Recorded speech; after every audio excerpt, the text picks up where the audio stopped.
Usap-usapan ang naging interaksyon ni First Lady Liza Araneta Marcos at Senate President Cheese Escudero sa Vandenor kagabi.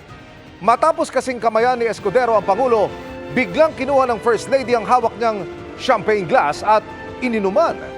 Muli rin itong ibinalik ng First Lady sa Senador at kinuha ang panibagong baso na inalok sa kanya.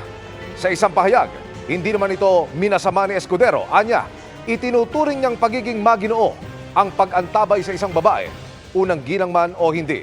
Maaari raw sabihin ng iba na makaluma yan, pero para sa kanya, hindi kailanman magiging hindi uso ang pagiging maginoo at pakikipagkapwa-tao. Sinusubukan maraming kunin ang pahayag ng First Lady. Good news sa mga buntis at sa may anak na 2 taong gulang pababa. Aprobado na ng Pangulo ang dagdag ayuda kung kayo ay benepisyaryo ng 4Ps. Nakatutok si Dano Tingkungko. Madadagdagan ang natatanggap na health grant ng mga miyembro ng Pantawid Pamilyang Pilipino Program o 4Ps na buntis at yung mga may anak na hanggang 2 taong gulang. Inaprubahan na kasi ni Pangulong Bongbong Marcos ang naunang rekomendasyon ng DSWD na dagdag 400 pesos sa kasalukuyang 750 pesos na health grant. Ayon sa National Program Manager ng 4Ps, layon nitong makatulong para matiyak na mapahalagahan ang nutrisyon ng mga sanggol at batang hanggang 2 taong gulang. Kailangan linawin mga buntis at saka may 0 to 2 years old. Ang magiging beneficiaries nito ay talagang yung existing beneficiaries ng 4Ps. Kung sila po ay naka-enroll ngayon o naka-register sa 4Ps as beneficiaries, sila po ang target nating beneficiaries. Sa proposal po, ang dagdag po doon sa first 1,000 days ay 400 pesos. So this is on top, kumbaga, this is on top on the current, di ba? Health grants. Kasi ngayon, di ba, may health grants sila na 750 pesos. Ito lang po is a reinforcement kung paano mas lubos na pahahalagahan, di ba?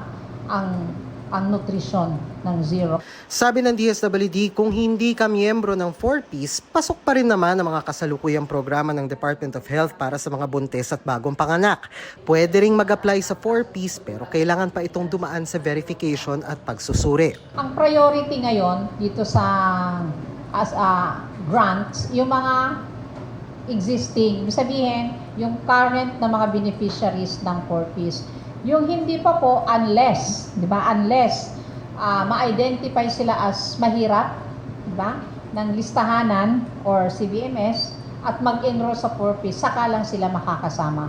Pero kung hindi pa po sila registered or enrolled sa 4Ps, hindi po sila makakasama. Sa tanong kung hindi kaya masyadong maliit ang health grant na ito, tugon ng DSWD, nakadisenyo ang grants ng 4Ps bilang pandugtong sa pamilya at hindi nito intensyong punan lahat ng pangangailangan. 4Ps is not a dole-out program. Mayroon kaming bagong mukha na gustong ipaabot sa ating madla, lalo na sa mga beneficiaries. Tinuturuan namin ang mga 4Ps beneficiaries ngayon ng financial literacy. Tuturuan natin silang maghanap ng pagkakakitaan. Ito ang una sa listahan ng mga panukalang aumento sa 4Ps grants na inilatag ng DSWD sa Pangulo. Kasama rin dito ang panukalang aumento sa educational grants. Pinag-aaralan pa ito ng DBM sa ngayon.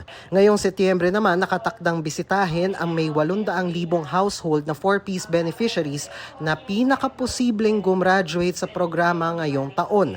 Layon ng DSWD na magpa-graduate ng 1.2 million household sa programa bago matapos ang taon. Para sa GMA Integrated News, Dano Tingkungko, nakatutok 24 oras.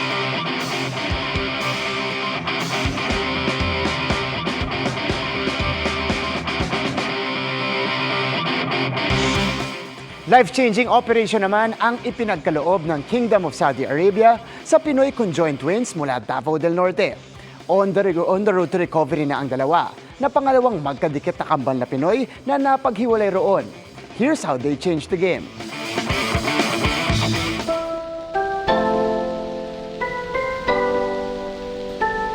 Ganito ang 1-year-old kambal na sina Akiza and Aisha noon. Conjoined and sharing a liver.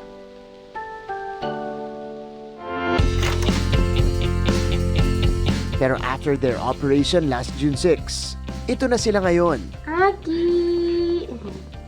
Hi ka, hi, hi! Hi!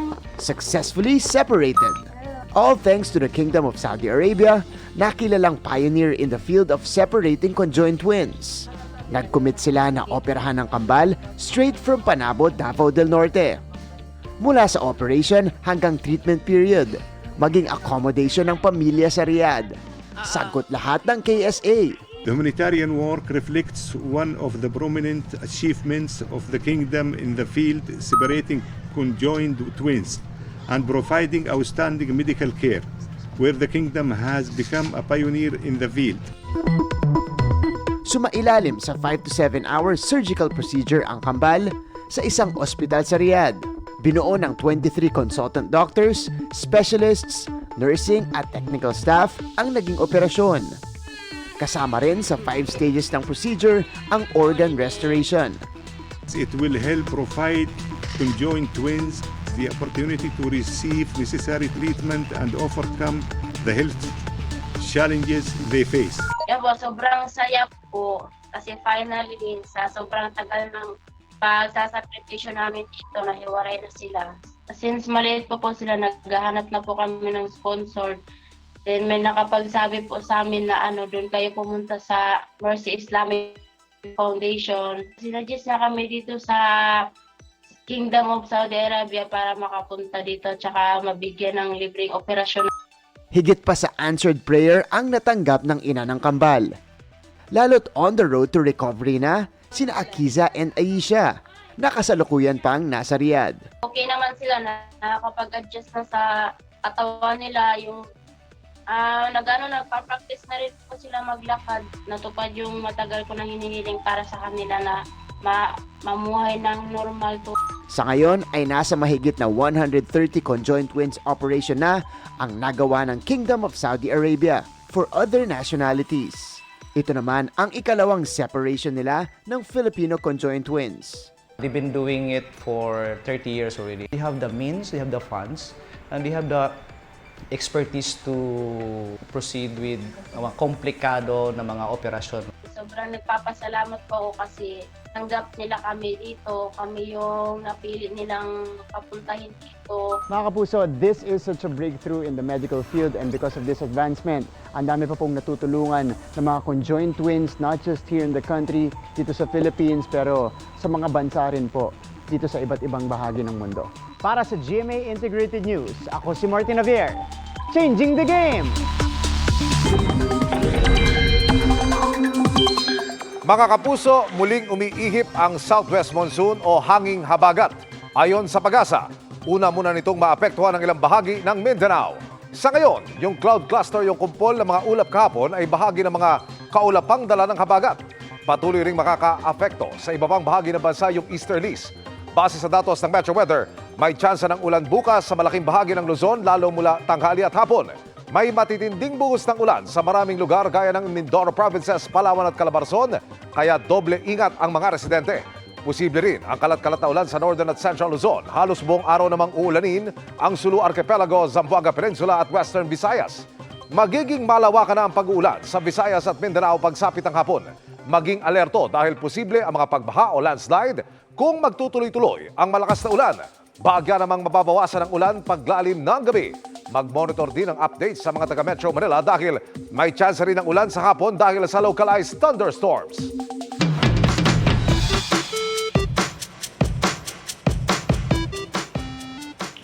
Magandang gabi mga kapuso. Ako po ang inyong Kuya Kim na magbibigay sa inyo ng trivia sa likod ng mga trending na balita. Naging tensyonado ang dapat sana'y masayang road trip ng isang pamilya mula Bulacan. Ang kalsada kasing kanilang dinadaanan bigla daw nabalot ng fog. Hilig daw talagang bumiyahe ng pamilya Enriquez mula Bulacan. Pero ang kanilang road trip pa Baguio kamakailan, nabalot ng kaba. Nang ang paliko-liko pa namang kalsada sa Marcos Highway, nabalot ng makapal na hamog o fog. Sobrang kapal as in zero visibility. Wala na talaga kaming makita. 3 o'clock nung time na yon, nagmistulang gabi. Natakot po ako. Nagro-rosaryo na lang po ako. So, inisip ko nung time na yon, itabi ko muna. Pero masyadong matarik yung gilid ng bundok. At ang nagsilbing gabay ni Leoncio. Yung guhit ng kalsada na kulay puti. At saka yung mga road sign sa gilid. Sa mga nagbabalak din mag-road trip dyan, ano nga ba ang dapat gawin sakaling maipit sa ganitong sitwasyon? Kuya Kim, paano nabubuo ang fog? Kuya Kim, ano na? Ang fog o hamog ay isang ulap na sumasayad sa lupa. Nabubuo ang fog sa pamamagitan ng proseso ng condensation. Sa prosesong ito, ang molecules ng water vapor ay nabubuo at nagiging water droplets. Ang water droplets sa hangin ang nakikita natin, kaya visible ang fog. Pag makapalang fog, maaring itong sanhi ng zero visibility. Zero visibility po, ito po yung tumutukoy po dun sa paningin po natin o yung kakayahan ng isang tao na makakita po sa paligid. Kumbaga, nagiging limited. May mga condition po tayo sa atmosphere, nagkukos po ng zero visibility tulad nga po ng fog o yung hamog, lalo na nga po sa mga bulubunduking lugar. Tulad nga rin po nung malakas na pag-ulan, na may kasama pa po itong bukso ng hangin. Ano naman ang dapat gawin sakaling maranasan natin to? Safety first. Buckle up, slow down. Yung light natin, i-low beam natin. Kasi pag high beam, magko-contrast yun dun sa fog, hindi ka rin makakakita. Medyo nakaalalay ka na agad sa brake para yung vehicle sa likod, kailangan makita ka niya kaagad. Paano pag di mo kabisado yung lugar, tabi ka muna. Kasi pag di mo kabisado, baka maka-aksidente ka lang. Be sure na hindi ka doon sa blind side. Samantala, update sa pamilya Enriquez matapos ang halos kalahating oras na maingat na pagmamaneho. Ligtas silang nakarating sa kanilang destinasyon. First time kong naka-experience ng ganun. Nilakasan ko yung loob ko kasi kasama ko yung buong pamilya ko. Pero kahit gaano pa siguro kalinaw ang iyong paningin, tiyak mahihirapan ka makakita sa tinuturing na foggiest place sa buong mundo. Isa sa tinuturing na foggiest places sa buong mundo ang Grand Bank sa Newfoundland sa North America, kung saan tinatayang 200 o mahigit pang 4 na araw kada taon na babalot ng fog. Isa sa tinuturong rason sa pamumuo ng makakapal na fog sa lugar ay ang pagtatagpo ng Labrador Current mula sa Arctic at ng mainit na Gulf Stream mula sa equator. Alam niyo ba na sa lugar na ito malapit tumubog ang Titanic? Samantala, para malaman ng trivia sa likod ng viral na balita, i-tweet o i-comment lang, #Kuya Kim. Ano na? Laging tandaan, importante ang may alam. Ako po si Kuya Kim at sagot ko kayo 24 oras. Inaapila ni MNLF founder Nur Mizwari ang hatol sa kanyang guilty ng Sandigan Bayan para sa kasong graft. Ayon sa abogado ni Mizwari, wala umanong basihan ang umano'y paglabag ni Mizwari sa anti-graft law. Anya, hindi maituturing na paglabag ang sinasabing kawalan ng public bidding at wala rin umanong ebidensyang nagkaroon ng ghost deliveries. May 24 nang hatulang guilty ng Sandigan Bayan 3rd Division si Mizwari at 5 iba pa para sa kasong graft. Iklian dapat ang homily. Yan ang paalala ni Pope Francis sa mga pari. Ayon sa Santo Papa, hindi na dapat humigit sa 8 minuto ang sermon para hindi makatulog ang mga nagsisimba. Nawawala na anya ang atensyon ng tao kapag mahaba ang homily. Posible na ang huling ng Santo Papa ay ayon sa Catholic Bishops' Conference of the Philippines o CBCP. Kaya raw ng mga pari ang mas maikling homily lalo kung aalisin ang mahabang naratibo na madalas nang naririnig sa mga misa.